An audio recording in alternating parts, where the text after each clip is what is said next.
Oscar Valdez becomes the WBC World Super Featherweight Champion with a spectacular 10th round knockout over Miguel Berchelt. Now, Valdez is trained by Eddie Reynoso, who's Canelo Alvarez's trainer, also trains Andy Ruiz, Frank Sanchez, among several others. But I've been saying for the longest time that Reynoso is a very underrated trainer. Not many people seem to talk about him. But for the work that he's done with Canelo Alvarez alone, a lot more people should be talking about him. Because it's not as if he's just got some extremely athletically gifted fighter, let's say a Roy Jones, who wins his fights primarily on athleticism. No, that's not what he's got in Canelo. Canelo, although he is athletically gifted, is a very, very technical fighter.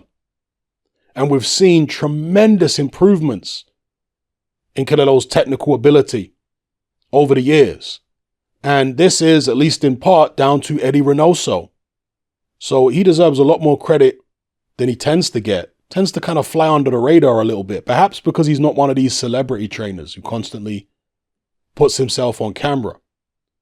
But either way, it was another feather in the cap for Eddie Reynoso because another one of his fighters, Oscar Valdez, put in a tremendous performance against Miguel Berchelt, as I say, winning the WBC Super Featherweight World title. Now, early on in the fight, the pattern of the proceedings was established, with Berchelt coming forward, stalking Valdez. Valdez, despite being a shorter man, boxed pretty much exclusively on the back foot. He occasionally switched from southpaw to orthodox to give Berchelt a different look and to also set up his power punches. Because sometimes fighters will switch to confuse the opponent, but other times fighters will switch between southpaw to orthodox because they want to load up on a certain shot, walk an opponent into a certain shot. Now, in the fourth round, that was the first breakthrough moment for Valdez. His jab was nice in the first couple rounds, although Berchelt was landed his own jabs. But in the fourth round, there was a breakthrough moment where he landed some big power shots. Berchelt was seriously unsteady and in all sorts of trouble, but he was kind of saved by the bell at the end of the fourth. The fifth was also a bit rocky. But then Berchelt managed to get himself into the fight. He was on the front foot, the taller guy, putting Valdez under pressure, stalking him, letting his hands go, landing some decent jabs himself here and there. And it looked at that point as though, okay, this fight's going to get interesting now.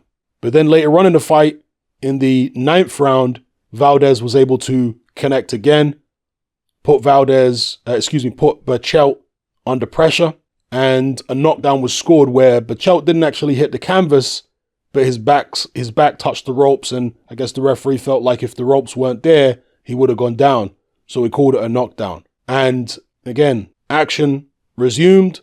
Valdez was boxing and moving in the next round, and he managed to walk Berchelt on to a tremendous left hand. And again, just like I said a few moments ago, sometimes fighters can switch from southpaw to orthodox or vice versa because they want to load up on the backhand. So when you're throwing a left hook from an orthodox stance, for one, it might not be the right angle. You know, maybe you're very side on and you're throwing your left hook and it's not quite working because of the way your opponent is positioned. But if you can turn southpaw, for one, you can load up on the left hand more, but it's also easier to walk him onto the shot sometimes, depending on how your opponent is positioned and how they're coming at you.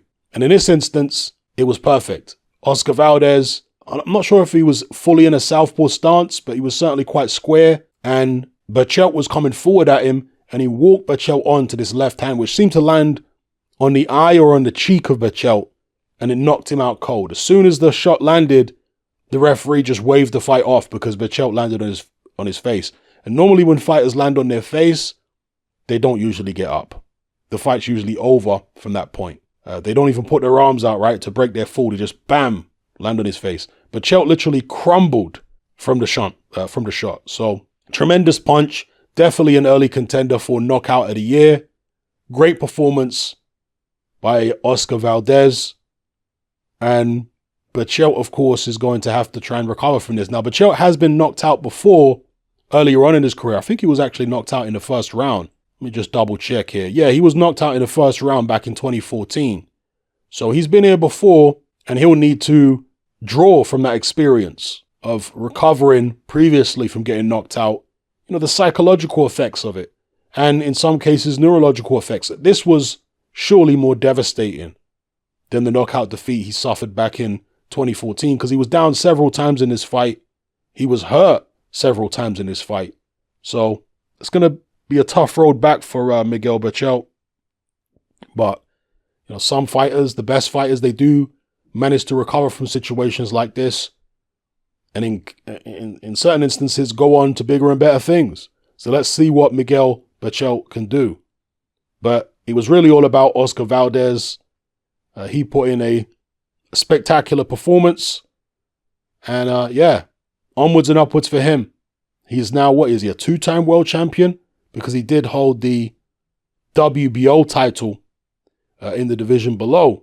And now he's moved up to super featherweight. He's captured the WBC at this weight class, 130 pounds. So a very bright future. Valdez is actually 30 years of age. For some reason, I thought he was younger than this. Maybe he got a bit of a, youthful face, looks younger than he actually is. But he's actually 30 years of age, so he's no spring chicken. But looks plenty sprightly enough. So perhaps there are still some very good years of boxing left in him. He certainly put in a good performance here, capturing the WBC World Super Featherweight title against Berchelt. Definitely a contender for knockout of the year. So let me know what you guys felt about this performance from Valdez in the comment section below. Is it what you were expecting? How many of you thought that Berchelt would win? How many of you were picking Valdez? I think it was pretty much a 50-50 fight going in. That's what most people felt like it was. And it didn't really play out as a 50-50. I thought that Valdez proved that he was, at least a level above Berchelt. Because he was the boss, I would say, for most of the fight. Yeah, there was some sticky patches in the middle of the fight where Berchelt was able to come back a little bit. But I always felt like Valdez's punch quality was that much better than Berchelt's punch quality. When he landed cleaner, landed harder, was obviously hurting Berchelt, and Berchelt wasn't really hurting him too tough. So yeah, I felt like Valdez was the man all the way through the fight. He was the ring general, despite the fact he was on his back foot for the most part. He did his thing. So yeah, anyway, let me know what you guys think about this in the comments below. I'm out. If you'd like to access all my boxing content advert-free and enjoy the convenience of listening via a podcast app with the option to download in high-quality MP3, then consider joining me on Patreon. In addition to the aforementioned perks, you'll also gain access to exclusive weekly live stream Q&A sessions and hangouts, as well as uncensored, no-holds-barred uploads which are too blue for YouTube. This includes my popular Confessions of a Nightclub Bouncer series. We've also got a Discord server where you can come and chat and hang out with myself and other members. Just head on over to my Patreon page and select the tier called Hatman Boxing Extra. There's no contract, there's no commitment, it's only £2.50 a month and you can cancel at any time. So come and join our community of hardcore boxing enthusiasts by signing up with me here on Patreon today.